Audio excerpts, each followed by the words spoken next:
आज हम पढ़ेंगे फिजिक्स।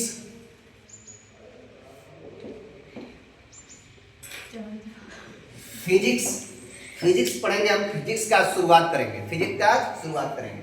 इसमें इकाई 1 है। इकाई 1 है स्थिर वैद्युत की। स्थिर वैद्युत की इकाई 1 को इसको इंग्लिश में बोलते हैं इलेक्ट्रोस्टैटिक्स। क्या बोलते हैं? इलेक्ट्रोस्टैटिक्स। इलेक्ट्रोस्टैटिक्स, इलेक्ट्रो का मतलब होता है चार्ज, स्टैटिक से मतलब होता है एट रेस्ट, मतलब रुका हुआ आवेश। जिसमें आवेश क्या होता है? रुका हुआ। और रुका हुआ आवेश पहले और दूसरे चैप्टर में हमको पढ़ना है। पहले और दूसरे चैप्टर में क्या पढ़ना है? रुका हुआ आवेश। उस पहले और दूसरे चैप्टर को जब पढ़ेंगे हम लोग तो उसमें आवेश स्थिर रहेगा। उसमें क्या आवेश क्या रहेगा? रुका हुआ रहेगा। ठीक है। दूसरी चीज देखेंगे, रुका हुआ आवेश को जब अध्ययन करेंगे तो उसमें जाहिर सी बात है कि वेग उसका जीरो होगा। वेग क्या होगा? जीरो होगा। जब आवेश स्थिर रहता है उसका वेग क्या होता है? जीरो होता है। अब हम देखते हैं आवेश क्या होता है। आवेश क्या होता है? आवेश, अब मान लो हम लोग पृथ्वी पर आते हैं। पृथ्वी पर आते हैं तो पृथ्वी हमें एक बल से खींचती है, अपनी तरफ आकर्षित करती है। उस बल को क्या बोलते हैं? गुरुत्वाकर्षण बल। क्या बोलते हैं? गुरुत्वाकर्षण बल। मतलब पृथ्वी पर जिस वस्तु पे द्रव्यमान पाया जाता है, पृथ्वी में जिस वस्तु में द्रव्यमान होता है उसको क्या करती है? पृथ्वी अपनी तरफ आकर्षित करती है, खींचती है। क्योंकि पृथ्वी के चारों तरफ एक बल होता है, उसके गुरुत्वाकर्षण बल होता है। वो पृथ्वी का एक क्षेत्र होता है जिसको बोलते हैं गुरुत्वीय क्षेत्र।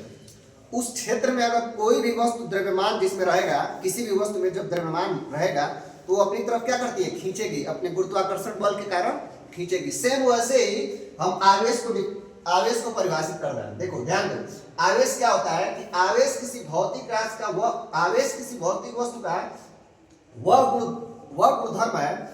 आवेश किसी भौतिक वस्तु का वह गुणधर्म है जिसमें विद्युत क्षेत्र एवं चुंबकीय क्षेत्र, जिसमें विद्युत क्षेत्र एवं चुंबकीय क्षेत्र क्या करता है? उत्पन्न करता है या अनुभव करता है। उत्पन्न कर देता है या अनुभव कर देता है, उसे क्या कहते हैं? आवेश कहते हैं। जैसे अगर कोई वस्तु अनावेशित है, उस पर कोई आवेश न हो, तो अगर वो विद्युत क्षेत्र में जाएगा, किसमें जाएगा? विद्युत क्षेत्र में, तो सीधा निकल जाएगा, उस पर कोई प्रभाव नहीं पड़ेगा। लेकिन अगर कोई आवेशित वस्तु है और वो विद्युत क्षेत्र में जाएगा तो क्या होगा? अपने मार्ग से विचलित हो जाएगा। क्या हो जाएगा? अपने मार्ग से अलग हो जाएगा। वो डायरेक्शन चेंज हो जाएगा। क्या हो जाएगा? अपने मार्ग से अलग हो जाएगा। ठीक है। अब देखते हैं जो आवेश के प्रकार को देखते हैं। आवेश कितने टाइप के होते हैं? आवेश दो प्रकार के होते हैं। आवेश कितने टाइप के होते हैं? आवेश दो प्रकार के होते हैं। पहला होता है धन आवेश। क्या होता है? धन आवेश, जिसको इंग्लिश में बोलते हैं पॉजिटिव चार्ज, जिसमें पॉजिटिव चार्ज जैसे प्लस चार्ज दिखा रहता है, प्लस। दूसरा होता है ऋण आवेशित। क्या होता है? ऋण आवेश। दूसरा होता है ऋण आवेश, जिसको निगेटिव चार्ज बोलते हैं। जिसको क्या बोलते हैं? Negative charge. अब इसको आगे देखते हैं कि आवेश, इलेक्ट्रॉन पे आवेश कितना होता है, प्रोटॉन पे आवेश कितना होता है, इलेक्ट्रॉन का द्रव्यमान कितना होता है, ये सब जानना जरूरी होता है। अब हम आगे हेडिंग लगाते हैं आवेश की संकल्पना, कॉन्सेप्ट ऑफ चार्ज। आवेश की संकल्पना। आवेश की संकल्पना क्या होता है देखते हैं। आवेश की संकल्पना किसके आधार पर किया जाता है? तो आवेश की संकल्पना इलेक्ट्रॉन के आधार पर की जाती है। लेकिन आवेश की संकल्पना जो होता है इलेक्ट्रॉन के आधार पर किया जाता है। तो क्यों किया जाता है? तो सबसे पहले देखते हैं, एक परमाणु में प्रोटॉन और न्यूट्रॉन उसके नाभिक में उपस्थित होते हैं। नाभिक में क्या क्या उपस्थित होता है? प्रोटॉन और न्यूट्रॉन उपस्थित होता है। इलेक्ट्रॉन उसके चारों तरफ गति करता है। ठीक है। तो इसमें देखते हैं कि इलेक्ट्रॉन का जो आवेश होता है, इलेक्ट्रॉन का आवेश होता है माइनस में 1.6 × 10⁻⁹ कूलम। ठीक है। इलेक्ट्रॉन का जो आवेश होता है। प्रोटॉन का आवेश होता है प्लस में 1.6 × 10⁻19 कूलम। ठीक है। दोनों सेम होता है लेकिन प्लस और माइनस में चेंजिंग होता है। इलेक्ट्रॉन पे क्या होता है? माइनस, प्रोटॉन पे प्लस। इलेक्ट्रॉन का जो द्रव्यमान होता है 9.1 × 10⁻31 किलोग्राम होता है। ठीक है। इलेक्ट्रॉन का जो द्रव्यमान होता है वो 9.1 × 10⁻31 kg होता है। ठीक है। दूसरी चीज देखेंगे, जो प्रोटॉन और न्यूट्रॉन है वो नाभिक में किस बल के द्वारा बंधा होता है? तो नाभिक में वो नाभिकीय बल के द्वारा बंधा होता है और ये बहुत भयंकर बल होता है जो प्रोटॉन और न्यूट्रॉन को कभी छोड़ता नहीं है, कभी वहां से हटता नहीं, इतना मजबूत से पकड़ा रहता है। इस बल के द्वारा वो पकड़ा रहता है। तो जो प्रोटॉन का द्रव्यमान होता है वो इलेक्ट्रॉन के द्रव्यमान का 183 गुना होता है।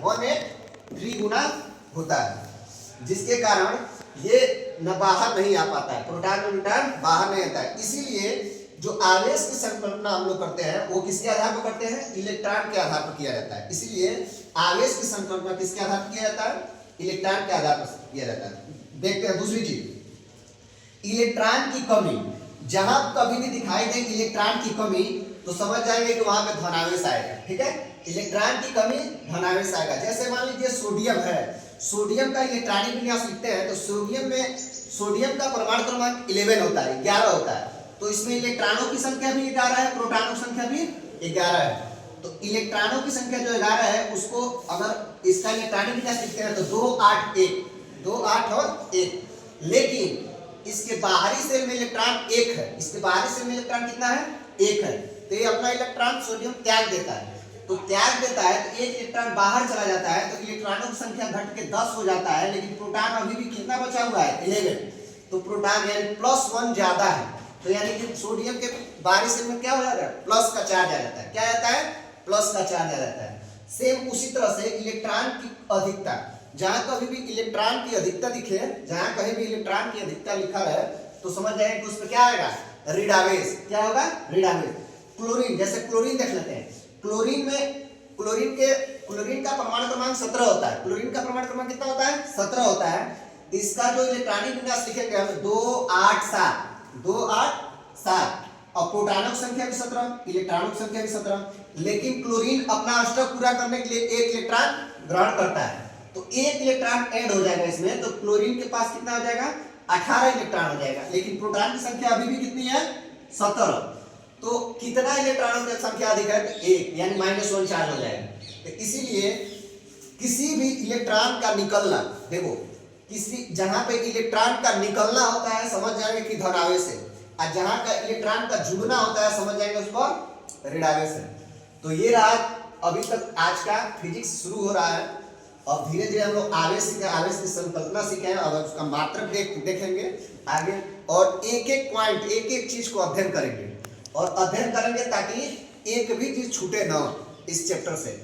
और जब पूरा चैप्टर का हर एक चीज कंसेप्ट समझ में आ जाएगा उसके बाद हम एक एक करके न्यूमेरिकल पर चलेंगे, और आप लोग अच्छे से तैयारी करेंगे। इस बार बहुत ही अच्छा और बहुत ही सरल तरीके से पढ़ाया जाएगा, और आप लोग फिजिक्स में, केमिस्ट्री में, बायोलॉजी में, किसी भी सब्जेक्ट में कोई भी दिक्कत नहीं होगा, ये पूरा गारंटी है।